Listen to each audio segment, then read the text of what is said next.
Alright, so on my YouTube channel, I keep talking about doing Matthew 5, 6, 7. I think it's finally time to explain to you how those verses work.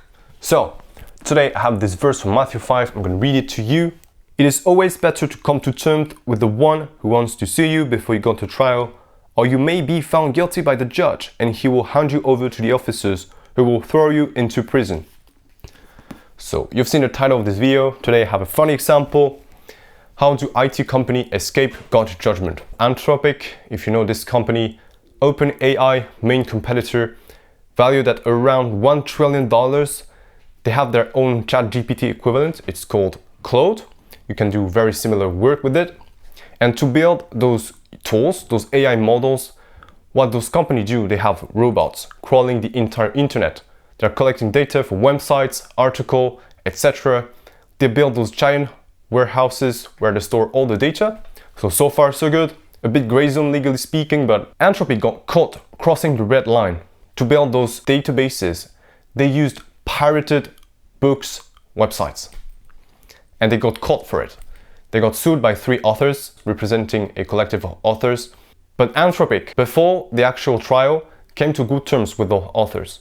They proposed those authors to pay $3,000 per book, which is in total $1.5 billion, which is insane. I think probably the biggest copyright reclaim of the history.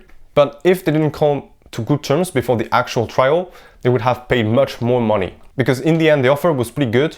The settlement was like $3,000 per book, so I buy your book 100 times, which is a good deal, right? Nobody's gonna complain. Instead of buying a book 1 time, I buy it 100 times. And in exchange, you drop the case. And this is how Anthropic escaped a worse judgment.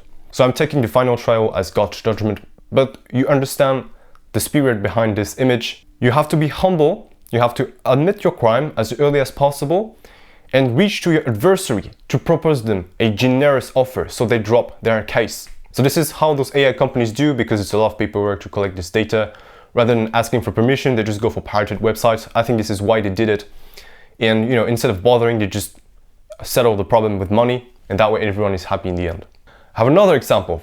If you know the Photoshop software, one of the most pirated software ever, some of the guy on the internet, he recreated the software from scratch and he published it on his own website for free use. Just have a bit of ads on the side so he can make a bit of money. And because the Photoshop developers, they had this weird collaboration with the guy to basically explain to him how to open those Photoshop files, they are implicitly agreeing that it is fine to use the software. Because they have this implicit agreement, there is no theft. If I steal your thing and I ask you for permission to steal it, it's no longer theft, right? It's really logic, but this is how it works. It's better to be humble, to admit your crime, and come to good terms to avoid a worse punishment. If nobody is offended, there is no crime.